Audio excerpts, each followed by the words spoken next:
00, 15 hours October 26, 2025. Through the infrared eyes of two Leleka 100 reconnaissance UAVs, the target is acquired. A clandestine Russian base materializes from the darkness.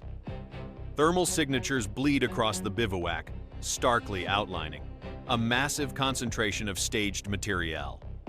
8 Ural 4320 military trucks are identified, each laden with an estimated 8,820 to 11,025 pounds of artillery ordnance.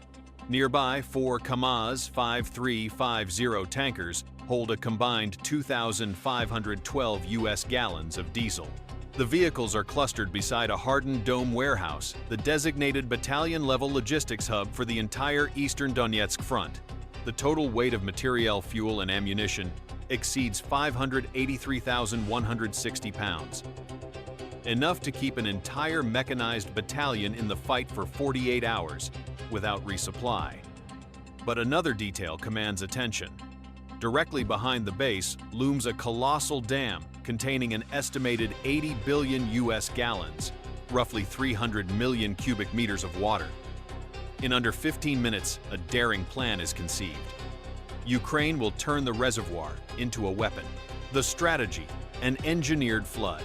The objective, breach the Belgorod Dam's subsidiary control cluster, unleashing a titanic surge of water intended to entirely submerge the Russian logistics node and obliterate their river crossing capabilities.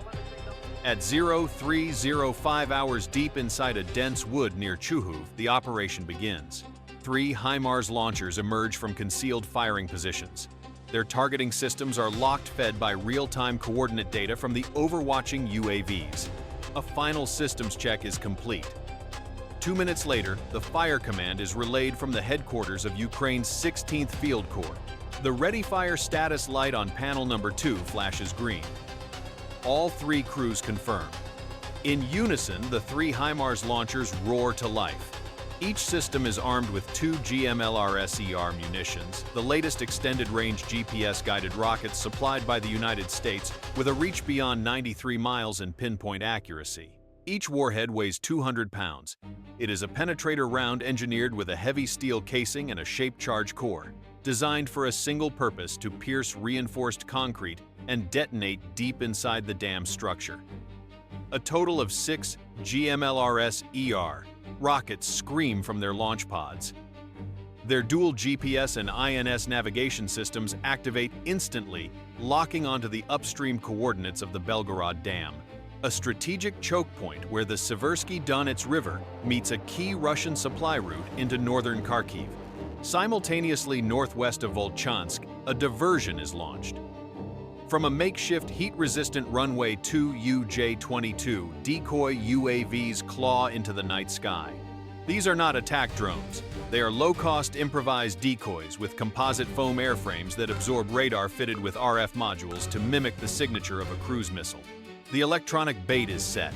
The mission to deceive Russian air defense, drawing the fire of the 96L6E radar and a Pantsir S-1 battery emplaced at Shebekino, a position less than 11.2 miles from the dam.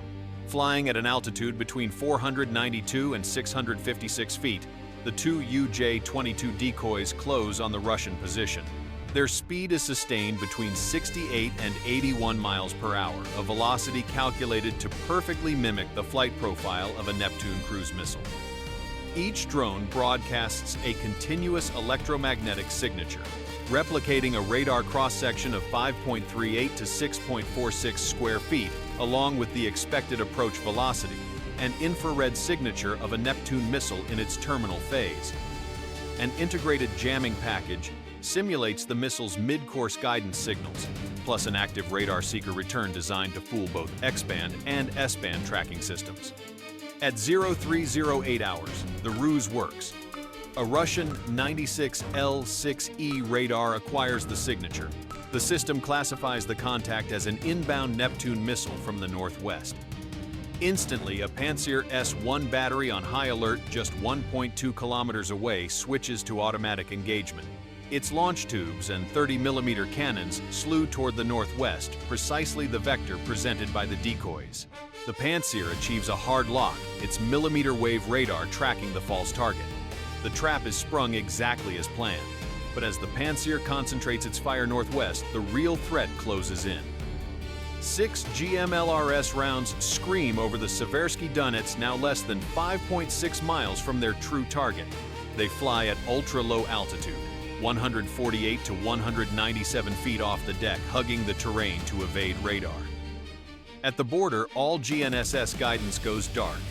Navigation is now slave to active terrain profile radar and an inertial navigation system. Each round travels at Mach 3.0 over 2,282 miles per hour, closing on the target like silent blades in the dark. 0306 hours. The range is 1.86 miles. The terrain profiling systems engage. Onboard algorithms instantly refine their trajectories, adjusting impact angles. The objective, a near perpendicular strike. 85 to 90 degrees on the dam's crest where the reinforced concrete is thickest. The point of maximum shock convergence. A strike here will allow hydraulic pressure to rip open the cracks, triggering a cascading hydrostatic failure. 0306. 6 rounds scream over the river's narrowest stretch, a channel carved between the rugged banks of Urova and the hills southwest of Sviatohirsk.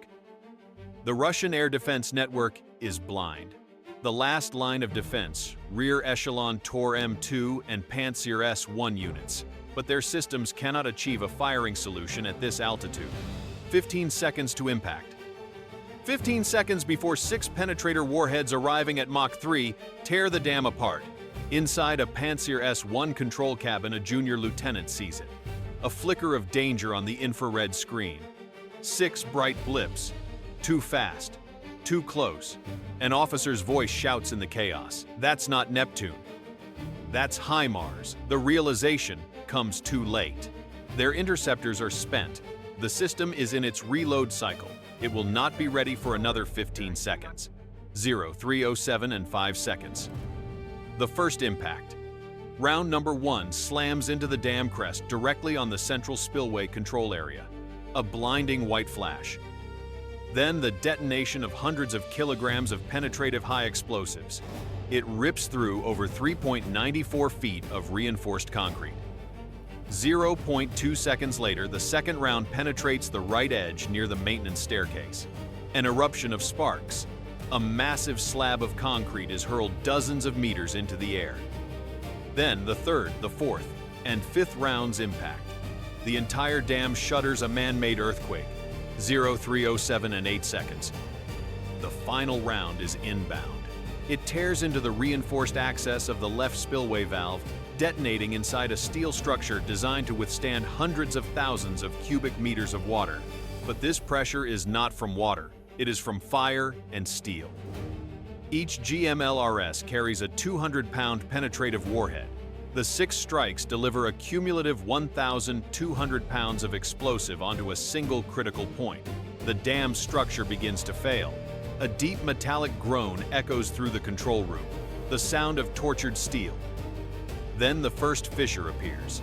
It spiders out from the third impact point, a lateral fracture across the dam's face.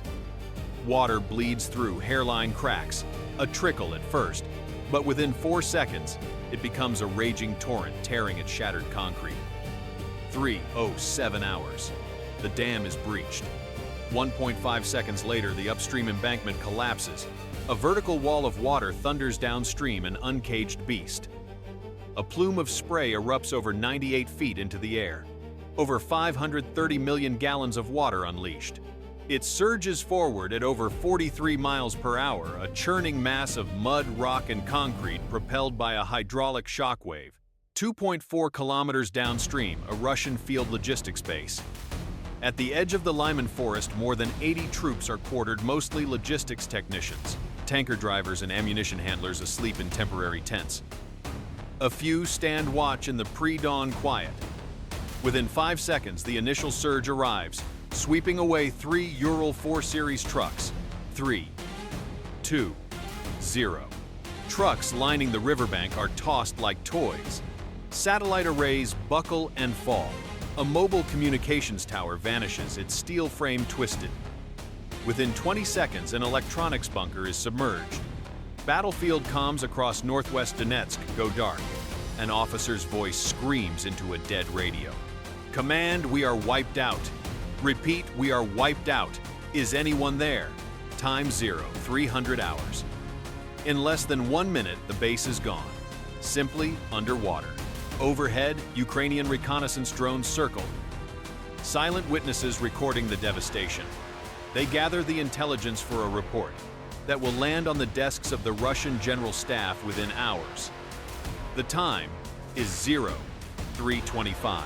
In Rostov-on-Don, the Southern Military District Command Center erupts. Dozens of alerts flash across the screens, icons for UAVs. Logistics vehicles and forward radars blink out. No contact. The supply corridor from north of Lyman to East Slavyansk, a sector of heavy fighting just yesterday, goes dark on the operational map. All contact with the Volodymyrivka rear base is lost. The time is 03:34. An urgent dispatch is wired directly to the General Staff. The operational telegram flashes a single stark headline in red. Complete loss. Logistics Base Volkostia. Cause hydrological incident level 1. The words freeze the room. The damage assessment is grim.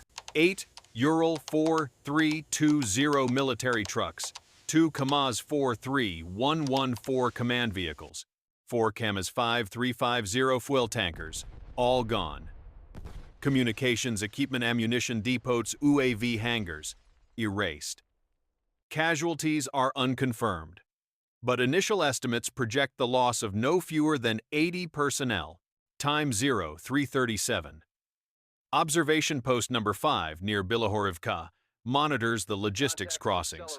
It transmits one final thermal image. A large heat signature flares, then fades. The last trace of an Ural truck's engine, dragged into the cold water. Then the feed goes dead. At the front, Russian artillery crews wait for a resupply that will never arrive. They do not know their rear base has been wiped from the map. Time 03:45. Rostov-on-Don. The Southern Military District Command shifts to tactical alert. Within 30 minutes of the event, at least 3 major river supply routes along the Seversky Donets are flagged as compromised. Russian Engineering Corps receive their orders: immediate terrain, surveys, damage assessments, and emergency restoration plans. Sapper detachments mobilize from Shebekino and Stary Oskol. They bring floating bridges, hydro-technical repair crews, and field pumping units. 4A. M. An urgent bulletin from Emercom is issued. It confirms downstream sections of the Seversky Donets, from North Volodymyrivka to southwest Sviatohirsk, suffered extreme hydraulic shock. Water velocity exceeded 43.5 miles per hour in the first 2 minutes. Riverbank structures, access roads, and temporary logistics infrastructure are considered 30 to 70% destroyed. The Ministry of Defense sends an immediate request for satellite imagery from the Bars-M and Reserves-P platforms. But the view from space is obscured. Heavy cloud cover, electromagnetic interference from flares, and drone activity renders the real-time data useless. Over the next 24 to 72 hours, Russian units near Vovchansk, Lyman and northwest Sloviansk will face critical shortages. Artillery shells, fuel, medical supplies, temporary bridges are gone, minor crossings washed away. Russian forces must now rely on vulnerable pontoon bridges and airlift, straining the logistics axis. Small resupply drones are launched from Belgorod, an emergency measure. But their capacity is a drop in the ocean. If the reservoir levels do not rise, and the main dam cannot be rapidly repaired, the southern bank of Sviatohirsk will be permanently altered. The map itself was being rewritten, and this was only the beginning. The impact paralyzed all-wheeled logistics, fuel tankers to self-propelled guns. The weapon was mud. Boulders and debris now choke the former routes. Re-establishment is not an option. Motor pools, field refueling sites, and UAV hubs demand complete relocation. Any attempt to rebuild the old line would take a minimum of 5 to 7 days. Time they do not have as the fighting continues. This was not a conventional artillery barrage, nor a standard UAV raid. Yet the effect of this hydrologic trap is campaign shaping. In under 2 minutes, Ukraine transformed a hydraulic work into a weapon. Its destructive effect rivals several dozen HIMARS strikes measured in equipment losses and supply chain collapse. If Ukraine continues to replicate this pattern, by targeting geographic and engineering vulnerabilities, Russia's logistics network across Donetsk and Luhansk faces a constant risk of sudden fragmentation, a collapse achieved without a single protracted firefight. That is the operational intelligence, the tactical cunning behind Ukraine's hydro strike. Is that the report? Is that the report?